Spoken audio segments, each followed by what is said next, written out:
There I am. I think I'm live. Hold on a second. My phone is asking me if I want to do things, and I've been here before. 1 second. Nope, that's fine. Thank you. Do I want? No, I don't want to do that either. Hi, Scarlett. I'm just going to invite my friend Sue to come and talk to us about her very very extensive experience as a doula, and how she has supported people navigating the tricky medical system, including twin parents. So I'm just going to invite her to come and say hello. I have got workmen here. They're not drilling or anything, they are plastering, but so hopefully it'll be nice and quiet. But here we go. Let me invite her. So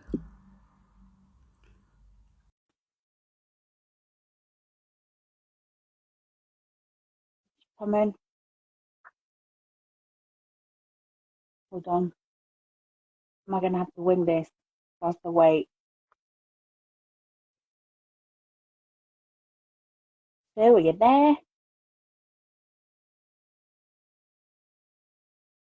I invited her.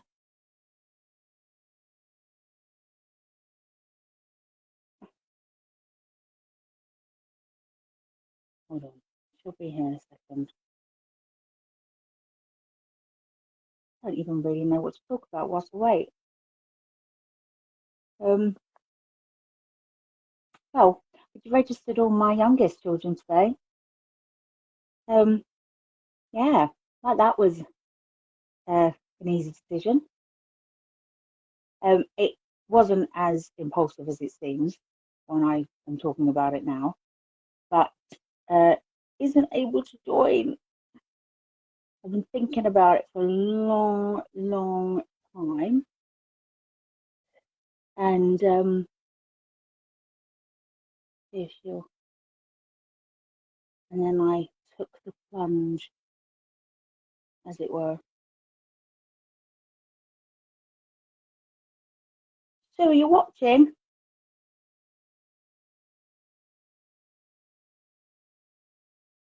If I leave though and go and WhatsApp her, I'm going to lose the video.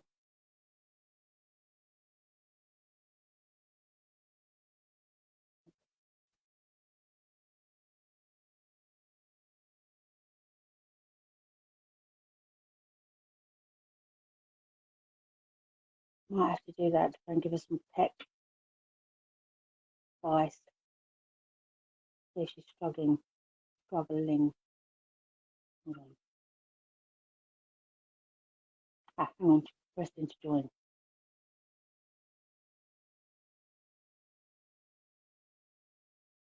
Says she isn't able to join. What's going on, Sue? Try again. If not, I'll restart this video and see if we can do it from scratch without me ad-libbing.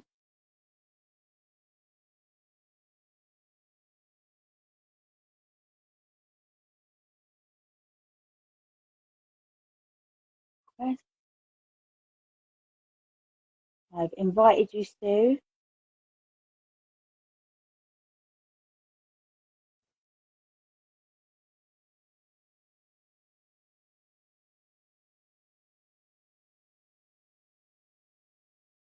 Let me restart this live, and maybe, Sue, if you restart your phone or the computer,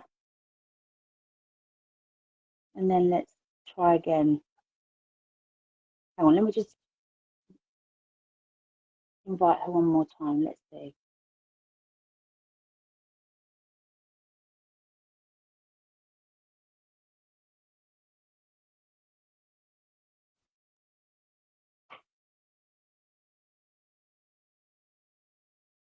No, I think I'm going to have to come out of that again. Oh, hold Hello. on.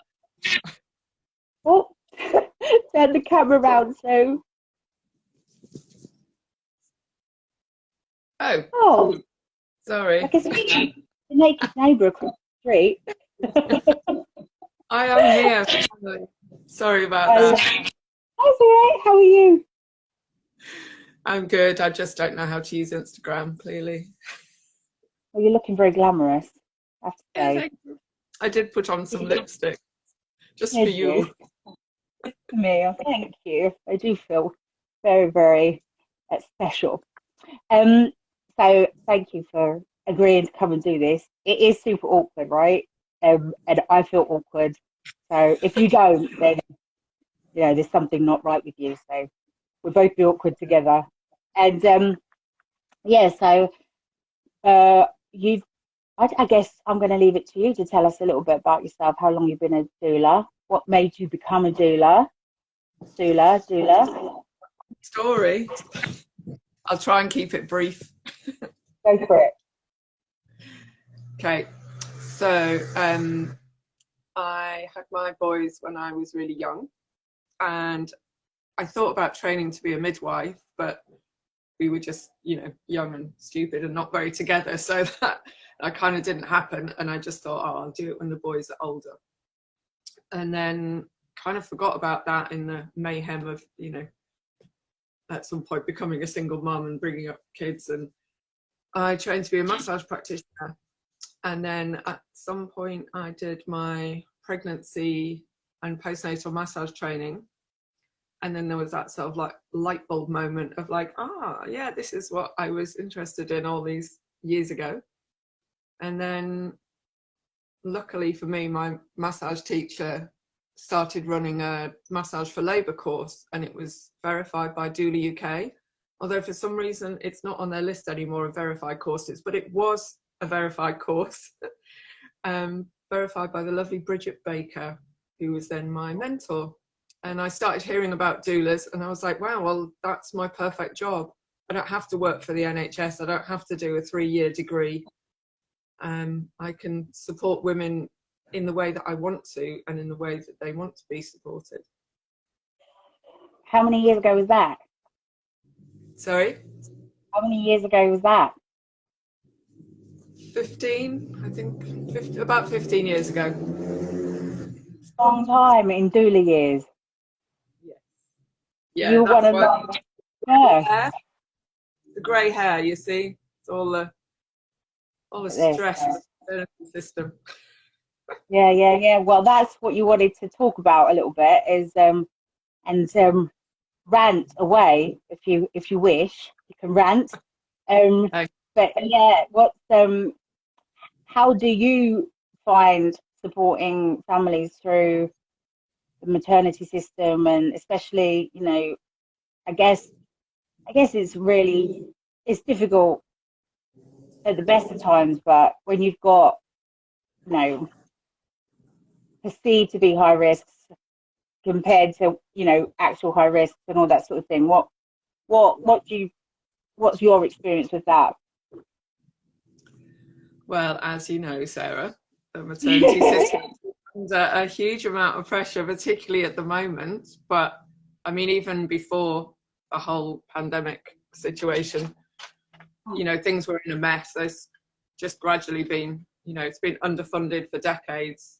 So the NHS is pretty much on its knees. And, the midwives do amazing, amazing work, given the pressure that they're under. But they're really, they're under such strict guidelines themselves. They're not really allowed to bend the rules. They have to do certain things. They have to say certain things to all the women and the families that we support, which are often really unhelpful. Yeah. No, I was just thinking of something that I said to somebody, I think it was only yesterday, is that it makes so much sense to me that one of the most obvious ways to safeguard all pregnancy, is that those that need to happen in the system within, a medical, framework, but those that don't need to don't, or that it's supported in another way, and because I know, obviously I did have complications. I did have very high risk pregnancy, Yeah. and I wasn't heard.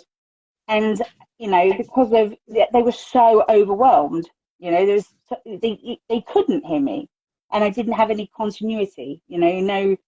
Nobody fighting my corner or in my corner. Yeah. Yeah, which is so important. And it's such a shame that, we're so busy as doulas these days. I mean, it's changed a lot, since I started doulaing. Midwives, nearly every midwife you come across has worked with a doula. It's just quite a normal thing now. And that's because the rise of the sort of work of doulas is because the system is not looking after women well at all. So they need that extra support. I mean, it's kind of sad that we're even needed. It's just we're providing continuity of care, aren't we? There are tiny, tiny little pockets of continuity of care around the country, but not very much. Not even when you have a home birth, there's not always continuity of care there either. I could give a big up to my local hospital, Homerton, and their wonderful, wonderful home birth team that actually provide continuity of care and an amazing service, and loads of lucky to live here and be able to support lots of people who have a great experience with them. But that's not the case in most places. Lots of home birth services have been closed down, and it's, you're kind of lucky if you get a home birth a lot of the time, especially at the moment with all the staff shortages. Yeah. And in terms of, your experience, you have supported twin families through pregnancy, haven't you? And how did you find that experience? Well, I always get massively excited about it because it's such a special thing, isn't it? 2 babies. It's like, oh my God, you've got 2 babies in there, like the life force that's in that mum, that birthing person at the time is just, it's tremendous, isn't it? And it's so exciting. And typically the system kind of destroys things for most people. And no, you can't have a home birth with the NHS when you've got twins. No, because you're high risk. Like with so many other things, you've got gestational diabetes. Oh, your baby's too big. Your baby's too small. You're too old. Oh, you had IVF. All of those things. High risk. So, unfortunately, twin mums are classified as high risk from the get-go. I mean, all of the twin mums that I've supported so far, they've all been carrying fraternal twins. So that's, they're in their own amniotic sac, they've got their own placentas, they're separate from each other, and they are supposed to be the safest and kind of easiest babies for a vaginal birth. Yet still, hardly anyone has a vaginal birth with twins. I mean, it's just insane. The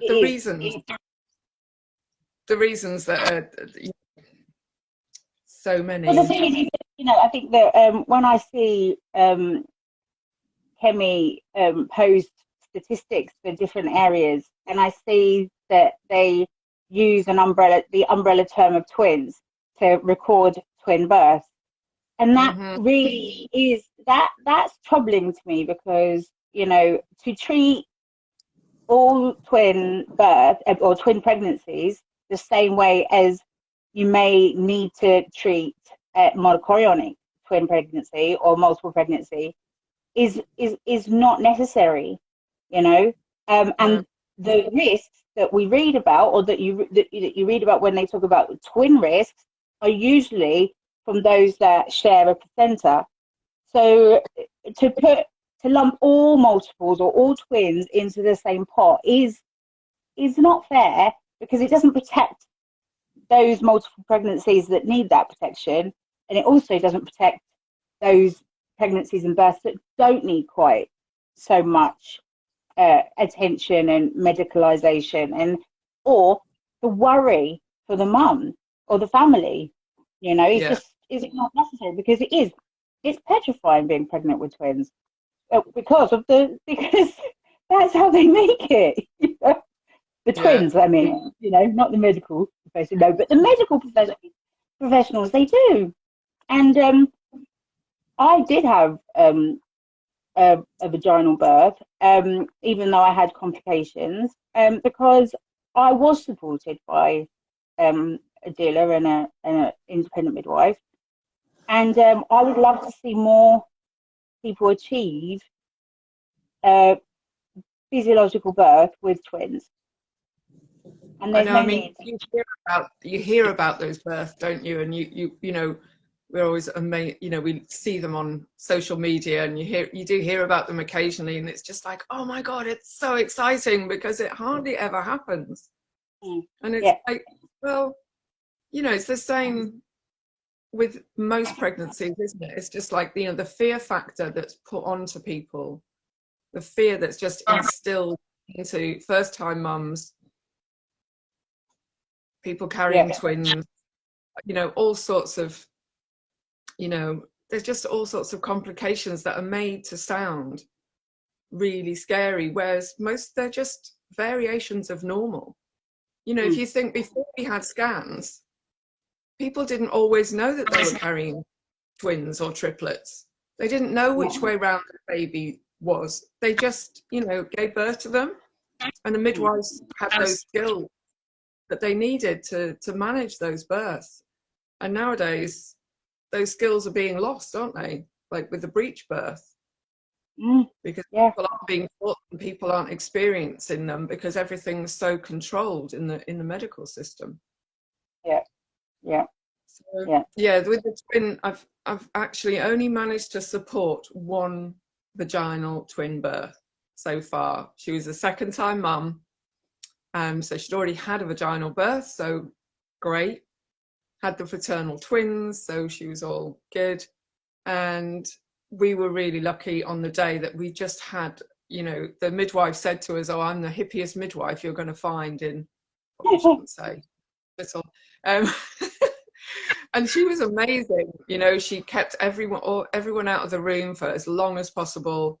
And between her and myself, because we got on really well and we were really working together for this one, we managed to sort of just manage the situation so she could give birth to both of her twins, because they were, after the first one was born, the doctors, you know, loads of people pile in the room and they're all stressing about the position of the other twin and how quickly the other twin's going to be born. I mean, why does it matter how long it takes between one twin and the second twin being born? I mean, and so I was asking the doctor awkward questions just to kind of like waste time, pretending that I didn't know anything. That's what I do sometimes. And I just said, can you just explain to me, like, what is the problem? Why does the second twin need to come so soon? I don't understand. And he said, he was really annoyed that I was asking him, because like, who am I? You know, just the doula. And he said, because the cervix might close. I'm like, even if it does close a bit, surely when the second twin's head or bum is pressing on the cervix, it will open up again, because it's just opened up, so it's all soft, it's all ready. It's only going to close a little bit, I think, and it opens again.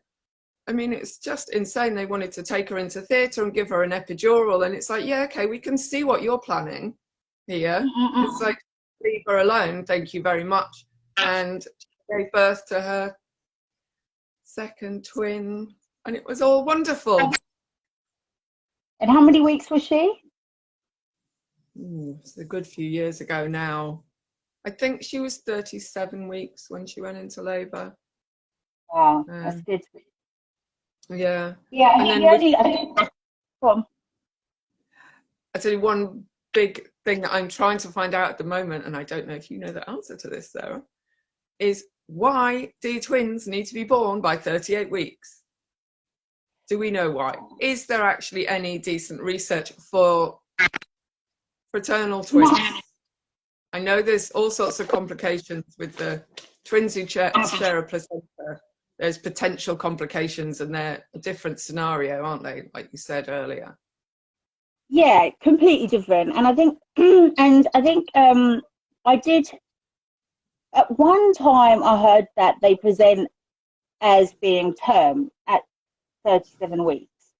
And then when I said that to somebody, a medical professional, a friend of mine, actually, is this true? She was like, no, that's not true. It's all to do with the fear around the placenta and, you know, risk of going into labour without having a medical team there, and failing placentas, and, you know, things like that, really. I think that those are the reasons. That's why. But, you know, the risk of, I mean, I only because I'm trying to review something for AIMS, that I was looking at statistics, because, and I also read the Cochrane review the other day around twin birth, and they it found that there was only one research article that spoke about whether or not the outcome for twins in generic terms is better if they are left to go to full term than if they are induced early or cesarean, and there was found to be no difference. Oh, really? Oh, what a surprise. Yeah. When you research, you find out that there's not a massive risk, is there? No, I mean, not. I think they're always talking, they do bring up the failing placentas, and there's a greater risk of stillbirth, but they just talk about it to women in such a generalized way. It's like, of course, if you say to a woman, well, if you don't do that, you know, you're risking your baby's life. You know, there's a greater chance of stillbirth after 38 weeks, but they're not actually giving the women the research. They're not giving them the statistics. And the research is very well done anyway, because it will be, you know, all the twins. Yeah, it'll be all the twins, and also because it's not, they can't. So this is one of my bugbears. We can rant together, so right. But this is one of my bugbears. But there is a twins research organisation in London or in the UK, right. And it's for research involving twins, but not about twins. So they use twins to research things like aging and the effects of smoking and psychological things, and, you know, because of the nature nurture. But there's not very much research actually into twins. So and because it's not ethical to do it, because the risk of carrying monochorionic twins is quite significant. It's 1 in 10 risk of loss after 30 weeks, and that's high for a demographic of pregnancies, you know. Yeah. But in terms of twins, and if you think that, you know, okay, so just to dazzle you with numbers, and I'm not a numbers person, but, you know, dazzle away, but 16 in 1,000 births are twins. Okay, right. And that's in general, and then so twin births account for about 2% of births, and 6. Hang on a second. I'm going to stillbirth in singleton is 4 per 1,000 and 8 per 1,000 for twins. Now, if you think of 1 in 10 monochorionic past 30 weeks, that doesn't leave a lot of room for the fraternal twins. No. You know. So no. So there isn't really that much evidence to suggest that fraternal pregnancy needs to be managed in the same way. And also in terms of management of monochorionic pregnancy, it's all in making sure that that they do correct scans at correct times, and, you know, but they often don't do that. And then they found that the ones that, and then the numbers of or the gap between stillbirth in singletons and twins is getting bigger, which means that they're improving stillbirth rates for singleton pregnancies, but they're getting worse for twins. And they found that in the Embrace report found that 1 in 2 of the stillbirths, that's 50% of the stillbirth twins, could have been prevented by better screening and better care. Yeah. So, yeah. And so really, and I hate talking about this stuff this way, or using my Instagrams, because I feel like I don't want to frighten people that are carrying monochorionic twins, or that are carrying twins, because it's still rare, it's still more likely that you're going to have 2 healthy babies, but in fraternal pregnancies, it's and also that statistic is much greater improved with better screening or with more regular screening, and the outcomes for twins that develop the conditions that affect twins that okay, bye the share, that's the word word. So the cookie, sorry. So the outcomes for twins when they have screened correctly and they have found that they've developed TTTS or TAPS is a 70% improvement. But it's the ones that are lost are the ones that are not screened adequately, really. Yeah, it seems crazy, doesn't it? Because so many pregnancies, for all sorts of reasons, they're scanned and scanned and scanned. I mean, like all of my twin mums, I don't know how else you say it. That sounds crap, doesn't it? Obviously, they're not mine, my clients.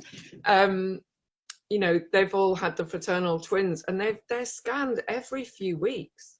And it's like, is that really necessary for that presentation of twins?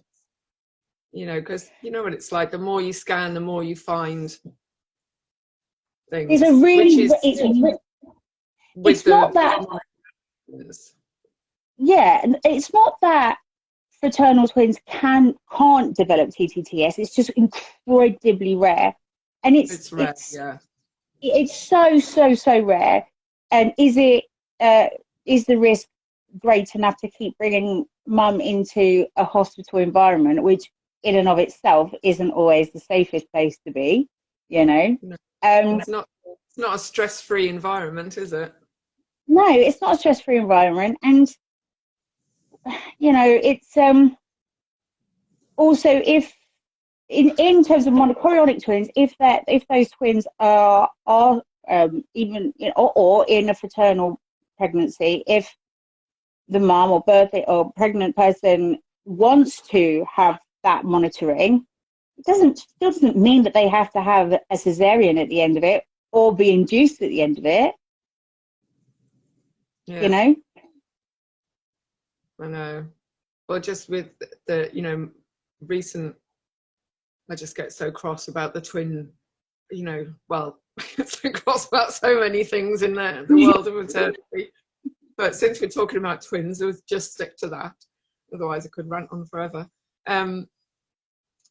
It's like I've had, so last year I was booked for 2 twin mums.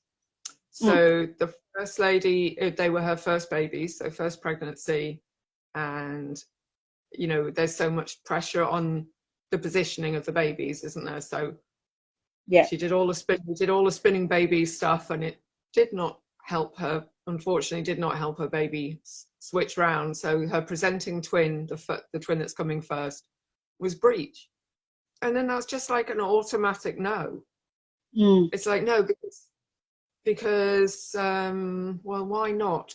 Sometimes the second twin is breech. Often the second twin is breech, and that's okay, but not the first twin. No, you can't give birth to the first twin breech. No, they have to be in the head down position. Otherwise, you're told no, just no. You'll have to have a C-section. I mean, obviously, it is the woman's choice at the end of the day, and she could have pushed, but they're ground down by all the fear mongering during their pregnancy. and all the stress that's put on them. So hardly anyone, I mean, it's hard enough to organise and have a breech vaginal birth when you just have one breech baby. I've only supported one breech vaginal birth in all the years I've been a doula, because obviously a lot of babies do turn, especially with the help of acupuncture and homeopathy and spinning babies, etc. But of the babies that don't turn, most people end up having C-sections because they don't feel that they're going to be, that the people who are looking after them are actually going to be skilled enough, so they don't feel safe enough, so then they have a C-section. And it's kind of, I think, the same thing with twins as well. There's just so much fear put on people rather, that they're just, my last client said the hospital she was at was like, they were like, right, well, this is what's going to happen, this is how we deal with twin births. And it was just insane. It was like, well, you come in labour, we'll give you an epidural and put you on the drip. Like, whatever was happening, it's like, well, you don't know until that person's in labour what they're going to be labouring like, and how efficient their bodies are going to work. And if you stress them out with all of these things, you're more likely that the babies are going to get distressed if you have the drip. We all know that. Anyone who's induced or their labour's augmented, it's pretty much the same thing. It's the same drug. That it's much more likely to cause the babies to get in distress, and much more likely to end in either an instrumental delivery or a cesarean. So, like, why are they suggesting that? That's not even suggesting. This lady was like told, this is what we do here. And she ended up, even though both her babies were head down, she ended up choosing to have a C-section because she wanted a calm birth. I understand that. Babies. And she's not the first person who said that. It's like, no, I'm not going to be induced because that's just, potentially hideous, and I'd probably end up with a C-section anyway. When I was induced with my son, so I knew I didn't want to be induced with the twins. So, and also I just, I've been at the very front of a Michael Jackson concert, okay, right? And I've had people shoving me, and I just didn't want that for my twins. That kind of that induction of, like, imagine just being shoved into each other and being forced into the cervix, and when mum's not ready. I just can't imagine anything more traumatizing, and it only makes sort of common sense to me that would actually lead to because it leads to much quite bad outcomes in singleton, or can lead to a cascade of interventions and higher risk of C-sections in singletons.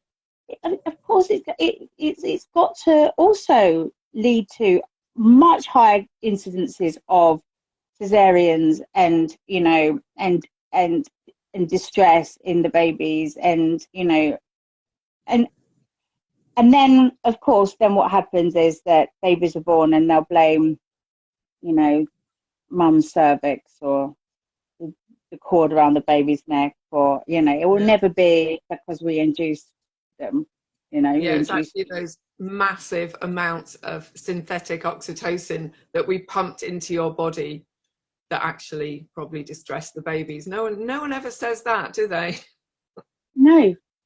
And I remember with mine, I feel like I'm talking more about my experience than yours. I want to hear yours. There are certain considerations that you can make that as a twin mum that empowers you, and one of the ones that I made was that, okay, I would allow them to put in an epidural just in case I needed to have a cesarean, because I didn't want to be put under general anaesthetic. Yeah. So they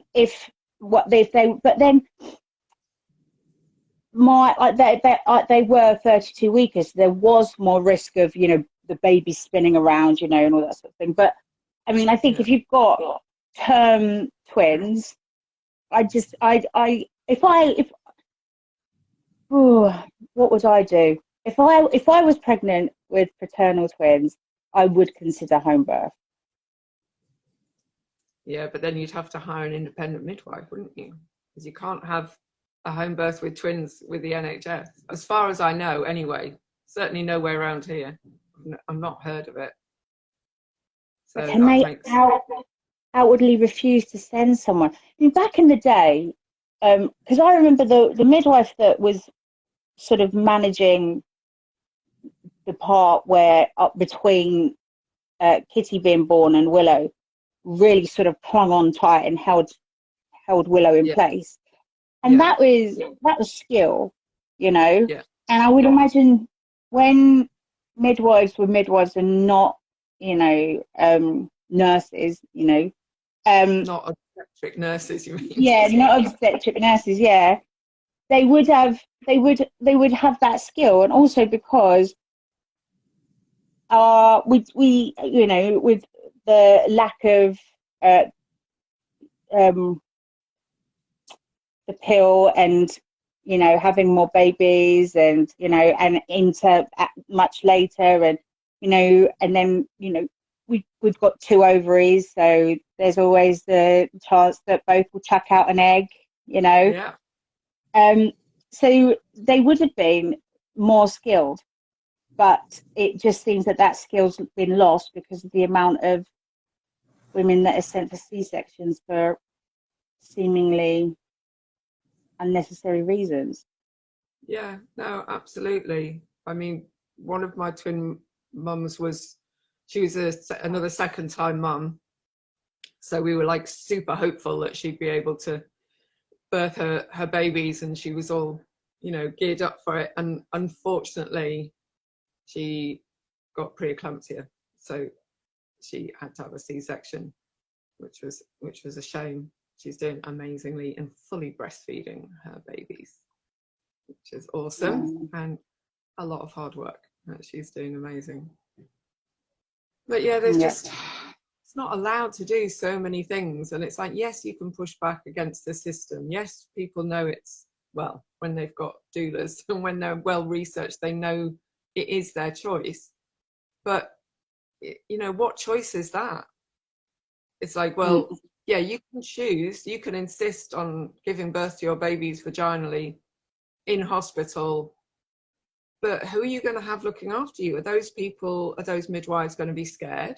Are they going to be really nervous because you're giving birth to twins, especially if one of them is breech, or there's like anything? It doesn't even seem to be a need of anything out of the ordinary. It's just the fact that you're having two babies. And it's like, well, you're giving birth to one baby, just like everybody else does. Give birth to one baby. And that's what happened, you know, you said about the midwife holding near the second twin. That's what happened in the only vaginal twin birth I've attended. She did that. She just held the twin from the outside, helped the twin, you know, that twin to move into a head down position. And then we just waited for labour to start again, you know, well, whilst trying to get rid of the doctors out and then negativity out of the room. And then she birthed the other one. And it's like, it's one baby, one birth, and then it's another birth. But it's a much quicker birth the second time. It's like, why is it so stressful? You know, it's just crazy. And I wonder whether or not, going back to the set of twins that you supported where mum developed preeclampsia, was her successful breastfeeding journey because she was supported by you? Because it's so common that multiple mums are not supported to breastfeed. You know, just like premature mums are not really supported to breastfeed, because of that the amount of chaos, and because of the ways that multiples are birthed as well. You know, there's a higher chance of them being taken to NICU or needing NICU. And so for me, I breastfed a singleton before, so I knew that I could. And I had with, with all the support that I had and how empowered I felt to make the decisions that I felt were right for me. Once they were born and they were whisked away, and I'm there on my own, and I can't move my legs, I am left. And I'd completely forgotten about the golden hour. Nobody came and asked me. Nobody came and advised me to start, trying to express or, nothing at all. And it wasn't until I think about 24 hours later that somebody actually did. And then it took me 10 days to get 10 meals. Wow.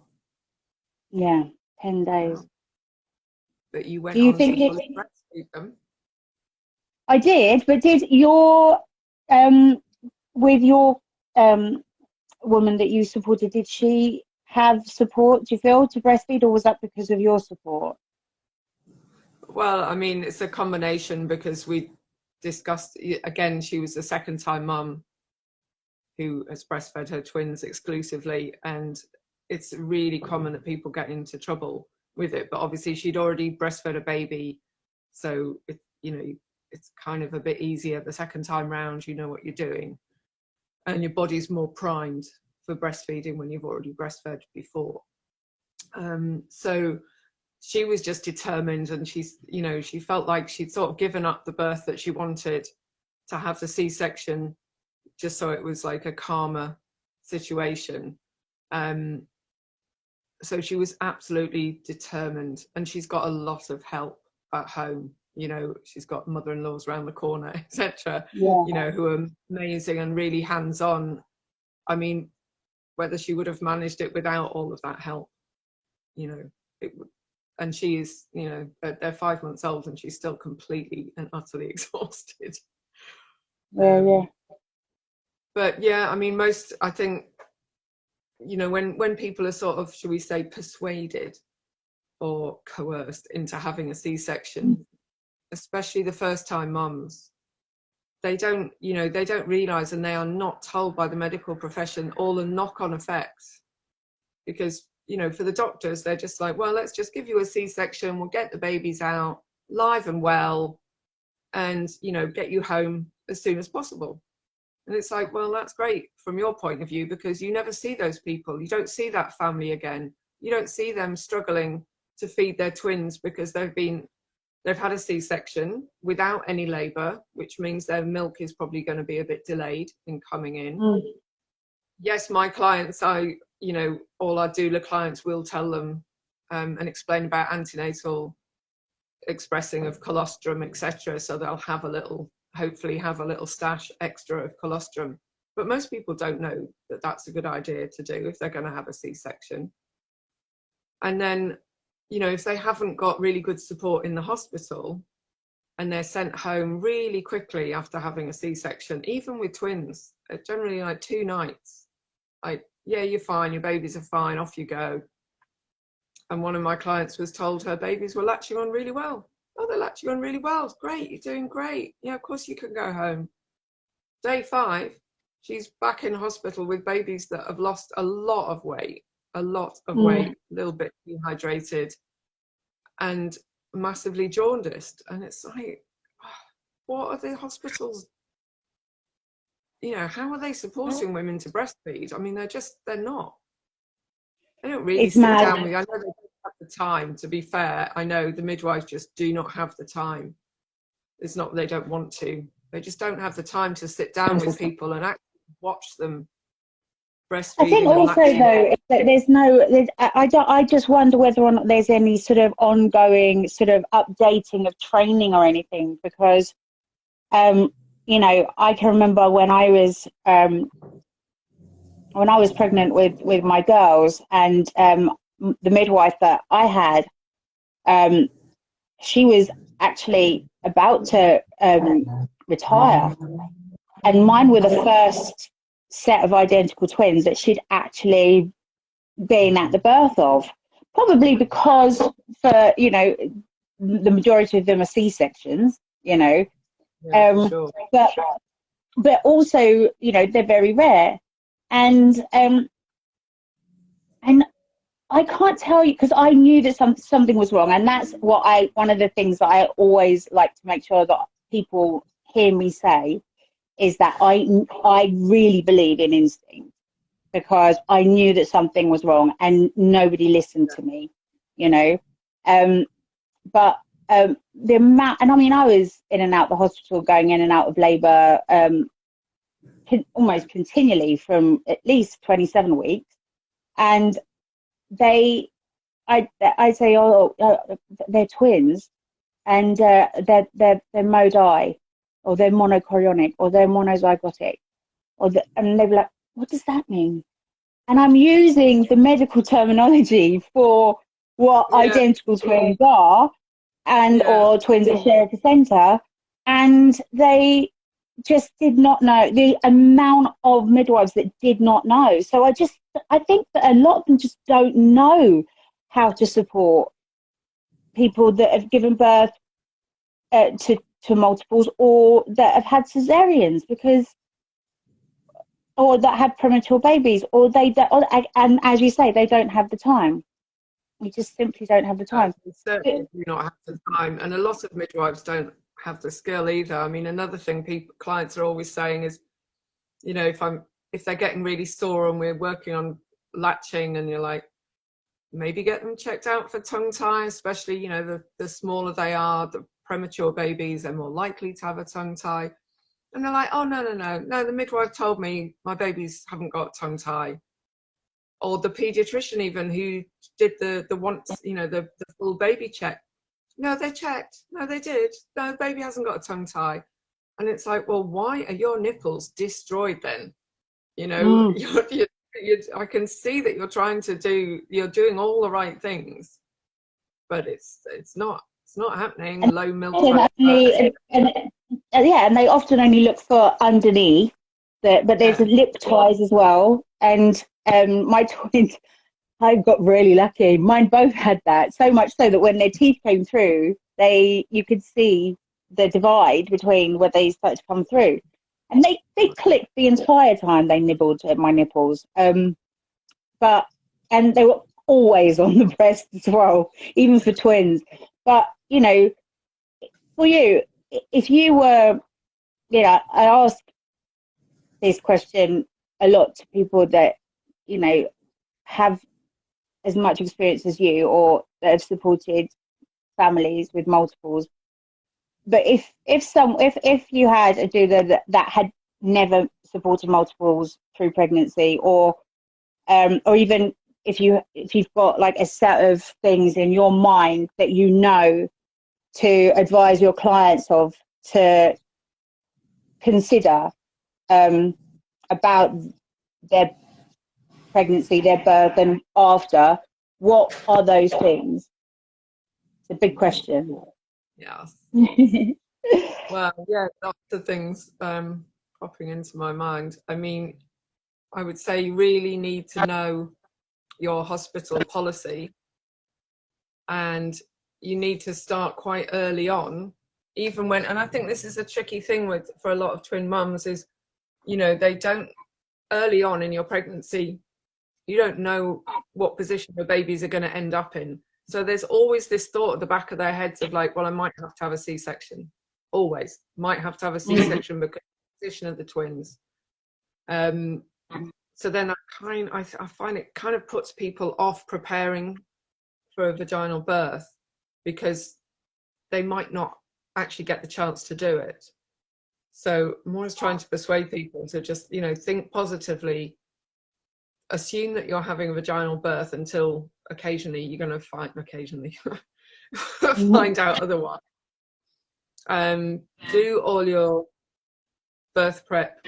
Look at the Spinning Babies stuff. I'm a big fan of Spinning Babies. Spinningbabies.com, for anyone out there who hasn't heard of them. All about optimal fetal positioning, and how to, and not just that either, just how to get your body into balance. And the more balanced and relaxed your more, it's about balance, I guess, more than anything, of the pelvis and your actual womb. and what position the womb is in, because if it's tilted a certain way, you're more likely to have a back-to-back baby, etc. So getting your baby or babies into a good position, especially for twins, is so important, because if your first twin that's coming first isn't head down, like, forget it, you know, you've got no chance of having a vaginal birth, really, unless you've got independent midwives, of course. And do some antenatal expressing. And I always think, even if, like, because I know some people find it quite hard to express colostrum when they're still pregnant, but I think for me, it's just like the simple fact that you've learnt how to do it, and you're not trying, you know, exhausted after labour or exhausted after a C-section, whatever, where your babies have been born, to then have to learn another skill. I mean, obviously, you have to learn a skill of breastfeeding, which is huge. But if you already know how to hand express, that's, you know, it can be so helpful, because babies, for all sorts of reasons, they're either in shock from the birth, or maybe there's been a lot of medication during the labour. They can be really sleepy. Twins are always, you know, they tend to come a little bit early, or they're made to come a bit early, so they're sleepy and small. And really get prepared for all of that, all the breastfeeding stuff as well, you know. I think in general, 1 baby, 2 babies, whatever, people don't really prepare enough for breastfeeding and postnatal recovery. In general, it's like, you know, people do loads and loads of prep for birth, don't they? And they do all these wonderful classes, and they do their pregnancy yoga classes, etc., and hypnobirthing, all sorts of prep. And they spend loads of time on that, but they don't spend any time, often they don't spend much time thinking about breastfeeding. They seem to think, oh, it'll just, you know, and I'll just breastfeed my baby. Yes, I want to breastfeed. And it is a skill to be learnt. You get the odd person who can just sort of whack a baby on their boob and it just works. But, you know, it's quite often, there's little twists and turns to get through, isn't there, in the first few weeks. And I think learning to stand your ground as well, and trust your intuition, are just like 2 of the most important things. Because we know our bodies, don't we? When you're pregnant, you know your baby better than anybody else. They're part of you. You know their movements, you know their habits, and you know whether they're okay or not. You know, if you get used to really sitting and just listening, tuning into your baby and really listening to like how they're doing. Like you said, you knew there was something wrong. Like you knew there was an issue. I mean, the number of times we hear that, and it's been sort of poo-pooed by the doctors or the medical profession, of just like, oh no, you're fine. And it's like, well, no, actually, I'm right. You know, and, you know, when your children are on the outside, you know when there's something really wrong with them, because you're their mum. Like, you take them to the doctor who doesn't see them very much. They don't know. You know, when I was pregnant with Raf, I remember I was expecting to have him in Guy's hospitals. I was very young, and they'd recently lost a mum to preeclampsia, and so they were really screening heavily. And so every time, you know, I peed a tiny amount of protein, it was the tiniest amount of protein in my urine, I'd be admitted. And I got so fed up with it. And I remember lying there on the bed, and I just, like, they said to me, they rang me again from the doctor to say, oh, you've got to go in. And I just laid there on the bed, and I said, Raf, I said, if I need to go in, if you're okay, kick now. If not, I'll go in. And he kicked so hard, you know, and I didn't go in, you know, and in the same way, I knew that something wasn't right with my girls, and you know, thank goodness that they're all, you know, they're here today, and all is well. But you know, there was a lot of trauma that could have been prevented, and I guess that's really important as well, is just preventing that, because I think what people don't really account for, and what I didn't, and I, you know, when I say I had a independent midwife and a doula, I went to a baby group. I found a baby group nearby. So neither were at the birth, but they really did empower me beforehand. And there are loads of groups, aren't there, you know, all over the place. But then I wasn't prepared for NICU. And I think that if you're carrying twins or multiples of any type, there is a greater risk of premature birth. That's, you know, a given. Not a given, but there is a greater risk. And that means that there is the potential for NICU. So have a NICU plan, because I remember when my legs finally, you know, had sensation again, and I was able to stomp down to NICU and say, right, where are my babies? You know, twin 1 and twin 2 was written on the incubators, and they were on opposite sides of the room. And I was like, no, they have names. And then I, you know, because I remember turning up one time, and they had dressed them, and it seems like such a small thing, but to me, I think, you know, that was to put them in their first, you know, their first onesie was for me to do. It's your job. That's for you. Yeah. Yeah. So I think being prepared for that, and also, you know, this is something that I bleat on about a lot, especially in, you know, monochorionic birth, is that you need to have a discussion about optimum cord clamping, because what is optimum, you know, for monochorionic twins is perhaps not. You might just want to look into a little bit, because it might not be optimum for your twins, you know, because, you know, when they share a placenta, they share a blood flow throughout the whole of the birth. It doesn't, and that's what, you know, twin to twin transfusion syndrome is, and TAPS is. It's all those vessels. It's all those interconnections of arteries, you know, and there is a fair amount of anecdotal evidence, and that says that can lead to sudden onset twin to twin transfusion syndrome if you do delay, you know, optimum cord clamping till, you know, it stops pulsating or whatever. So, you know, I think these are things that I would myself, if I was, well, I am actually supporting somebody at the moment, but if I was, you know, those things. But yeah, you're right in the have a plan for feeding. I think again is another one. That and just getting a lot of breastfeeding support. I mean, there's never enough breastfeeding support in hospitals for anyone. There just isn't the number of people who come out and they're actually not feeding their babies very well. It's not their fault. They've been told that the babies are latching really well and everything's fine and you're discharged and off you go.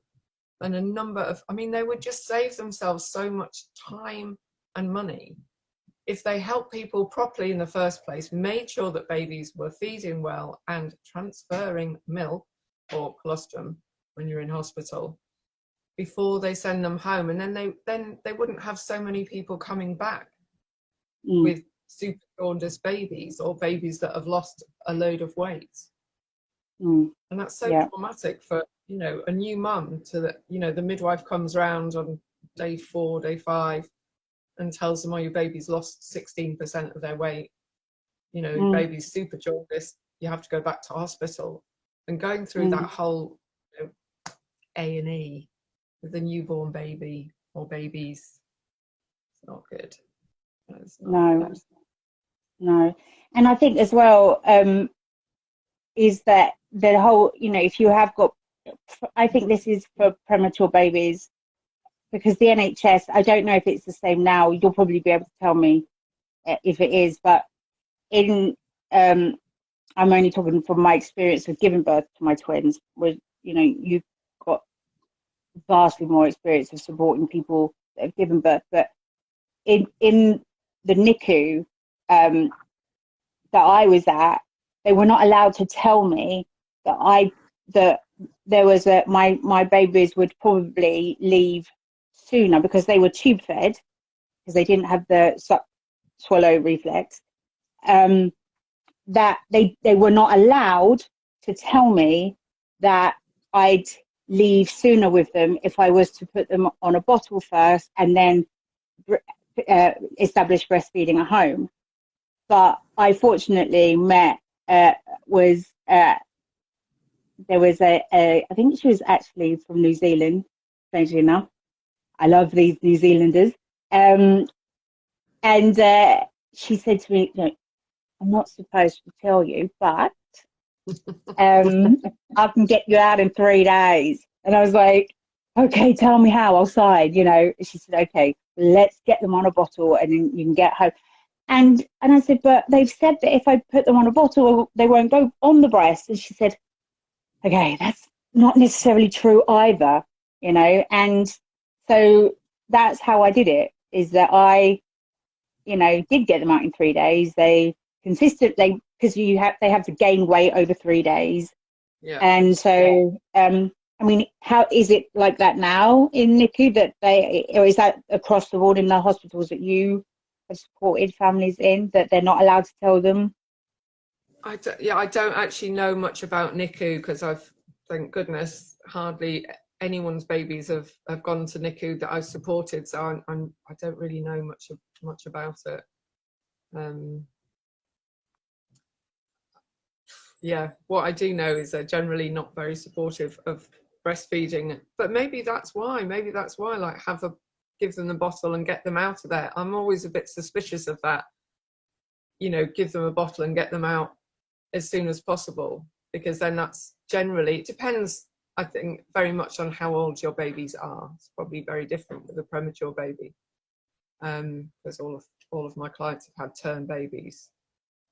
Well, we would have been in probably another 2 to 3 weeks had I tried to establish breastfeeding. And so for me, I felt you know, the NICU experience really is, you know, is not easy. And so for me, it wasn't a difficult decision to make. And then I was able to get them on the breast, and they were home, you know, most importantly, they were home. And it was quiet. There wasn't constant beeping. There wasn't people coming in and taking my babies out of my arms. Because I fell asleep with them in my arms on a bed. Oh. You know. I know. Fall asleep with your own babies. I know. You need to be careful, obviously. Yeah. So, but yeah, I mean, I guess in some situations there are those, you know, values in bottles. You just got to be careful because, you know, if you want to fully breastfeed, giving baby. Well, I think bottles, you know, you can get into trouble with breastfeeding and lactating and all of that. But if it's a very sort of short-term, temporary thing, then in your, you know, in that sort of situation, then obviously it's just really valuable to get home, isn't it? And then you can do whatever you like when you get home. Yeah, and you can have your fourth trimester, or, you know, really just hunker down and feel safe. So any Jerry Springer final thoughts before we go? I've no idea what the time is. Yeah, you were saying what else would I tell? I think really, you know, when you were asking me before about, you know, what to tell mums or other doulas supporting twin mums, I mean, just like, you know, like everyone has to prepare for birth, but with twins, you've got to prepare for so much more. You've got to prepare for possible C-section. You've got to be so well prepared, really, to just stand your ground. You know, it's just the most important thing. Like, I know it's a big ask because the whole of society is always going on about fear of childbirth, fear, this could go wrong, that could go wrong. It's like, could we not look at like all the stuff that goes right, you know, and just be a little bit more positive about it? It's always like a glass half empty, isn't it? I often say to parents, you know, if they're consultant midwives or doctors are saying, oh, you need to do this, and being really sort of, you know, using really scary language and saying, oh, there's a risk of stillbirth, etc., things like that, just ask them, what is the research that they're basing their opinion on? Because I tell you, that really shuts them up, because they basically don't know. Most of the time they do not know the research. It's just, they're just reiterating a hospital policy, and they don't even know why that policy has been put into place. I mean, it's no good saying to someone, is it, there's a risk of stillbirth? And it's like, well, I'm really sorry, but there's actually a risk of stillbirth for everyone all the time. There just is. It's nature. Sometimes things go wrong, and it's just horrendous and tragic. But just by trying to use that to scare people into being induced or into having a C-section, it's just so wrong. Just so wrong. You know, you've got to look into all those risks and benefits of absolutely everything. Yeah, maybe there is a bit of a risk of going way past 42 weeks with a single baby. Maybe there's a risk going past 40 weeks with twins. I'm not really sure about that. Well, you know, yeah, I do. I mean, I do sit on the fence with a lot of things. You know, I do. I'm covered in splinters, and I have, you know, although I had my experience, I know that was my experience. I don't, you know, that's not what I would want to project onto anyone else. And then my friends at school, their mum got to 42 weeks. They were identical twins. She had one scan, and, you know, so really having these conversations is about making people question and think about things, you know, from to sort of step up a little bit. Yeah. Everything. Even if it's a doctor telling you it, they, you know, doctors are really, really good at emergency care. They are absolutely amazing. If you need a C-section during labour, well, bish, bash, bosh, it's going to be done, and it's pretty safe. You know, they do them all the time. And it's like, that's what we need them for. We need them for emergency care. They are no good at looking after women having physiological births, because all they see is when things go wrong and they need to intervene. You know, trust you, your midwife, trust your doulas. Yeah, because, you know, I always say, if I don't know the answer, I'll help you find it. I'll help you look for it, or at least, you know, ask the question. But yeah, so I think, yeah, great stuff. And one thing that I'd love to do, and I don't know if you know anyone, but just putting it out there, it's like, I'd love to talk to somebody who really has got a lot of information, you know, on board, and has quite strong opinions about scans, because, you know, that's something that I think to myself, what, you know, is some of our risks there because we scan so much, you know? And I know that's a really, you know, dangerous thing to say, but we have to think about. I mean, the more you look, the more you'll find. And obviously for some, like, you know, with the identical twins, it's like, yes, that's really sensible to have more scans. There's some issues that can get picked up, and that's important. But for, you know, normal, healthy, pregnant, not that they're not normal, I shouldn't say normal. You know, just like healthy pregnancies that are low risk. It's like, why are people being scanned all the time? You know, towards the end of your pregnancy, there's always this stress for women. Oh, your babies are too small. Oh, your babies are too big. And it's like, you know what? The scans, an estimated weight is really, really inaccurate. So why are you even being scanned? You'll find more things. Oh, there's not enough amniotic fluid. Oh, there's too much amniotic fluid. Oh, there's a problem. There's a problem. There's a effing problem. I mean, they're going to find something. The more you look, the more you find. Trust your guts, ladies. Trust your guts. Yeah, because they estimated my twins to be 1.5 pounds, and they were born 4.5. 4.4 and 4.5. Yeah, that's quite a big difference. It's quite a big difference. And I've yet to meet anybody that they got it close. No, all the time, all these people being told that their babies are going to be like enormous. Oh, you must be induced because your baby's enormous. And then, you know, sometimes they'll choose to have a C-section over. I had a client once who chose to have a C-section over being induced. She had gestational diabetes. She was being told her baby was enormous and wouldn't even fit in the pelvis. And she had, like, you know, 8 pound something baby, just totally normal sized baby that she, I'm sure, could have given birth to if she'd been supported well and given the right information, the right choices. Yeah. So listen to your instinct, I guess. Yes. The biggest message. Listen to the wise women, listen to the home birth midwives, independent midwives, the midwives who know about physiological birth. Sadly, most of the midwives in the hospital, they only know about medically managed births because that's all they see. It's not their fault, you know, but that is the reality of a hospital midwife, is just going to see medically managed births. Oh, occasionally you get lucky and someone will pop a baby out in the birth centre, but you know. So over 15 years of supporting families, you know, and women, you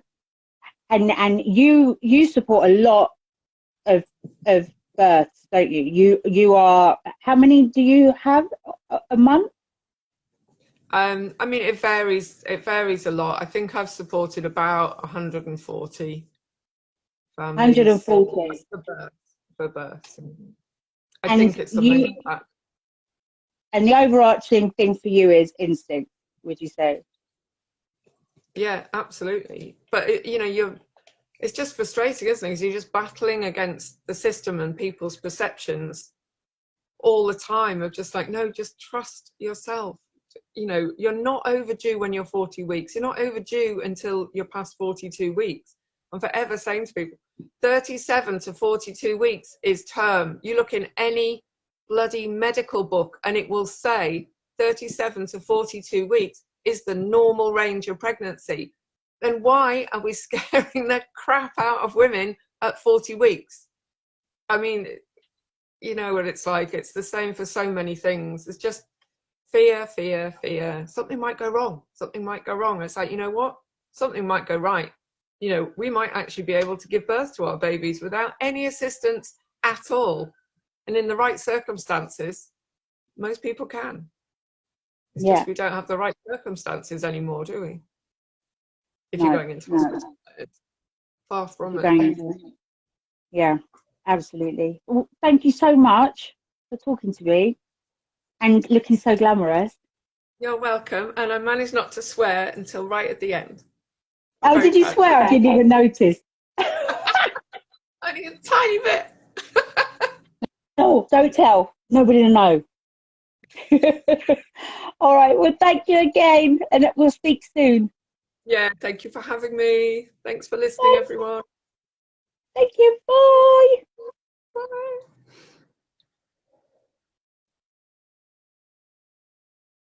Oh, and